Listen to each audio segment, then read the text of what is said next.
ಇದು ಸತ್ಯದ ಧ್ವನಿ. ಎಸ್ಎಂಟಿವಿ ನ್ಯೂಸ್ಗೆ ಸ್ವಾಗತ. ಗದಗ ಜಿಲ್ಲಾ ಅಂತೂರು ಬೆಂತೂರು ಗ್ರಾಮದ ಬೂದೀಶ್ವರ ಸಂಸ್ಥಾನ ಮಠದಲ್ಲಿ ಲೋಕ ಕಲ್ಯಾಣಕ್ಕಾಗಿ 33 ದಿನಗಳ ಕಠಿಣ ನೇರಾಹಾರ ವ್ರತ ಕೈಗೊಂಡಿದ್ದ ಪೂಜ್ಯ ರಾಚೋಟೇಶ್ವರ ಶಿವಾಚಾರ್ಯರು ಇವತ್ತು ವ್ರತವನ್ನ ಪೂರ್ಣಗೊಳಿಸಿ ಭಕ್ತರಿಗೆ ದರ್ಶನ ನೀಡಿದರು.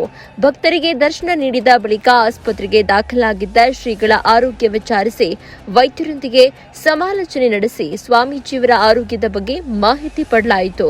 ಸ್ವಾಮೀಜಿಯವರ ಆರೋಗ್ಯದ ಕುರಿತು ಅನಗತ್ಯ ಆತಂಕ ಪಡುವ ಅಗತ್ಯ ಇಲ್ಲ. ಅವರಿಗೆ ತಜ್ಞ ವೈದ್ಯರ ಮೇಲ್ವಿಚಾರಣೆಯಲ್ಲಿ ಸೂಕ್ತ ಚಿಕಿತ್ಸೆ ಹಾಗೂ ಅಗತ್ಯ ಆರೈಕೆ ನೀಡಲಾಗ್ತಾ ಇದೆ. ಸಾರ್ವಜನಿಕರು ಮತ್ತು ಭಕ್ತರಿಗೆ ತಿಳಿಸಲಾಯಿತು. ಈ ಬಗ್ಗೆ ಮಾಹಿತಿಯನ್ನ ಶೀಘ್ರದಲ್ಲೇ ಪೂಜ್ಯರು ಸಂಪೂರ್ಣವಾಗಿ ಗುಣಮುಖರಾಗಿ ಎಂದಿನಂತೆ ಭಕ್ತರಿಗೆ ಆಶೀರ್ವಾದ ನೀಡುವಂತಾಗಲಿ ಎಂಬುದು ಎಲ್ಲರ ಪ್ರಾರ್ಥನೆಯಾಗಿದೆ. ಗ್ರಾಮದಲ್ಲಿ ನಡೆದ ಅಜ್ಜನವರ ಪವಾಡವು ಭಕ್ತರಲ್ಲಿ ಅಪಾರ ದೈವಿಕ ಶಕ್ತಿ ಹಾಗೂ ಶ್ರದ್ಧೆಯನ್ನ ಜಾಗೃತಗೊಳಿಸಿದೆ. ಸಾವಿರಾರು ಜನರಿಗೆ ಅನ್ನದಾಸೋಹ ಮಲ್ಲನಗೌಡ ಗ್ರಾಮ ಸೇರಿದಂತೆ ಸುತ್ತಮುತ್ತಲಿನ 10 ಹಳ್ಳಿಗಳಿಂದ ಆಗಮಿಸಿದ ಸಹಸ್ರಾರು ಭಕ್ತಾದಿಗಳು ಮಹಾಪ್ರಸಾದವನ್ನು ಸ್ವೀಕರಿಸಿ ಧನ್ಯತೆ ಅನುಭವಿಸಿದರು. ಶ್ರೀಗಳ ದಿವ್ಯ ಆಶೀರ್ವಚನ ಕಾರ್ಯಕ್ರಮದಲ್ಲಿ ಭಕ್ತರನ್ನ ಉದ್ದೇಶಿಸಿ ಮಾತನಾಡಿದ ಶ್ರೀ ಪೂಜ್ಯ ರಾಚೋಟೇಶ್ವರ ಶಿವಾಚಾರ್ಯರು, ದಾಸೋಹ ಎನ್ನುವುದು ಕೇವಲ ಹಸಿವು ನೀಗಿಸುವ ಕಾಯಕವಲ್ಲ, ಅದು ಸಮಾಜದಲ್ಲಿ ಸಮಾನತೆ ಮತ್ತು ಭಕ್ತಿಯನ್ನ ಬೆಳೆಸುವ ಶ್ರೇಷ್ಠ ಮಾಧ್ಯಮ. ಅಜ್ಜನವರ ಕೃಪೆ ಇಡೀ ಜಗತ್ತಿನ ಕಲ್ಯಾಣಕ್ಕೆ ಕಾರಣವಾಗಲಿ ಅಂತ ಆಶೀರ್ವದಿಸಿದರು. ಅಂತೂರು ಬೆಂತೂರು ಗ್ರಾಮದಲ್ಲಿ ಶಿವಯೋಗಿ ಸಿದ್ಧಿ ಸಮಾಧಿಗೆ ಕುಂತಿರುವಂಥ ಗುರುಗಳ ಹಿನ್ನೆಲೆಯಲ್ಲಿ ಮಲ್ಲಿಗೌಡ ಗ್ರಾಮದ ಸಮಸ್ತ ನಾಗರಿಕರು ಸೇರಿ ಈ ಒಂದು ಪ್ರಸಾದ ಕಾರ್ಯಕ್ರಮವನ್ನು ಹಮ್ಮಿಕೊಂಡಿದ್ದಾರೆ. ಆ ಪ್ರಸಾದ ಕಾರ್ಯಕ್ರಮವನ್ನು ತಮ್ಮ ಗ್ರಾಮಸ್ಥರು ಸೇರಿ ಹಮ್ಮಿಕೊಂಡು ನೆರವೇರಿಸಿದ್ದಾರೆ. ಈಗ ಅವರ ಒಂದು ವಿಚಾರ ತಿಳಿದುಕೊಳ್ಳೋಣ. ಸರ್, ನಿಮ್ಮ ವೈಯಕ್ತಿಕ ನಿಮ್ಮ ಗ್ರಾಮದವರು ಎಲ್ಲರೂ ಸೇರಿ ಈ ಕಾರ್ಯಕ್ರಮ ಮಾಡಿರಿ?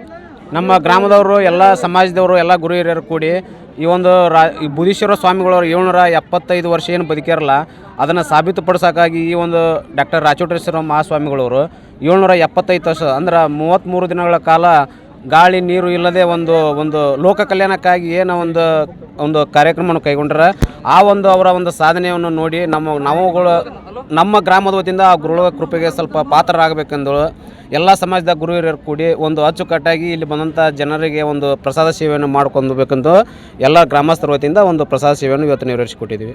ಗುರುಗಳು ಸರಿಸುಮಾರು ಎಷ್ಟು ದಿನ ಆತ್ರಿ ಈಗ ಇದಕ್ಕೆ ಕುಂತ್ರಿ? 33 ದಿನಗಳ ಕಾಲ ಕುಂತಿದ್ದಾರೆ.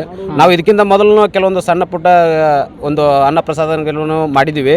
ಆದರೆ ಇವತ್ತು ದೊಡ್ಡ ಪ್ರಮಾಣದಲ್ಲಿರೋದ್ರಿಂದ ಇಡೀ ಗ್ರಾಮಸ್ಥರು ಕೂಡಿ ಎಲ್ಲರಿಗೂ ಒಂದು ಪ್ರಸಾದ ಸೇವೆಯನ್ನು ಮಾಡ್ಕೋಬೇಕಂದು ಗುರು ಹಿರಿಯರು ಮಾಡಿದ್ದರಿಂದ ನಮ್ಮ ಗ್ರಾಮದ ವತಿಯಿಂದ ಒಂದೇ ಥರವಾದ ಒಂದು ಕಲರ್ ಡ್ರೆಸ್ ಕೋಡನ್ನು ಮಾಡಿ ಅಚ್ಚುಕಟ್ಟಾಗಿ ಒಂದು ಕಾರ್ಯಕ್ರಮ ಮಾಡಬೇಕು, ಗುರುಗಳ ಸೇವೆ ಮಾಡುವಂಥ ಅವಕಾಶ ನಮಗೂ ಇದೊಂದು ಸಿಕ್ಕೈತೆ ಅಂತಂದು ಅಂದ್ಕೊಂಡು ನಾವು ಮಾಡಿದ್ವಿ. ಸರಿಸುಮಾರು ಎಷ್ಟು ಖರ್ಚಾಗಿರ್ಬೋದು ರೀ ಈ ದಾಸೋಗಕ್ಕೆ?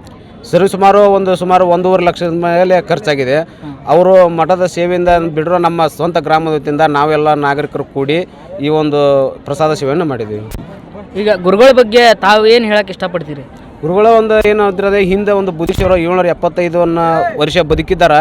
ಅದನ್ನು ಮರಳಿ ಲೋಕ ಕಲ್ಯಾಣಕ್ಕಾಗಿ ಏನು ಒಂದು 33 ದಿನಗಳ ಕಾಲ ಒಂದು ತಪಸ್ಸನ್ನು ಮಾಡಿದ್ದಾರೆ. ಅವರ ಒಂದು ಸೇವೆ ಜರಾಮರ ಒಂದು ವೈದ್ಯಕೀಯ ಲೋಕಕ್ಕೆ ಒಂದು ಸವಾಲಾದಂಥ ಒಂದು ಸೇವೆ ಅಂತ ಹೇಳ್ಬೋದು ಅವ್ರದ್ದು. ಮಲ್ಲಿಗೌಡ ನೋಡ್ರಿ, ಈ ಗ್ರಾಮದಲ್ಲಿ ಒಂದು ರಾಚೋಟಿ ಗುರುಗಳ ಮೇಲೆ ಇರ್ತಕ್ಕಂಥ ಭಕ್ತಿ, ಅಪೂರ್ವವಾದ ಭಕ್ತಿ ತಾವು ಈ ದಾಸೋಗ ಮಾಡುವುದರ ಮೂಲಕ ಈ ಒಂದು ಅಂತೂರು ಬೆಂತೂರು ಗ್ರಾಮದಲ್ಲಿ ಒಂದು ಅತಿ ಹೆಚ್ಚು ಆ ಒಂದು ಗುರುಗಳ ಮೇಲೆ ಇರ್ತಕ್ಕಂಥ ಅಭಿಮಾನ ಮತ್ತು ಅವರ ಮೇಲಿನ ಪ್ರೀತಿ, ಅವರ ಮೇಲಿನ ಭಕ್ತಿಯನ್ನು ಎತ್ತಿ ತೋರಿಸಿದ್ದಾರೆ. ವರದಿ ಲಕ್ಷ್ಮೀ ಮಣಿ, ಎಸ್ಎಂಟಿವಿ ನ್ಯೂಸ್ ಕನ್ನಡ. ಇದು ಸತ್ಯದ ಧ್ವನಿ.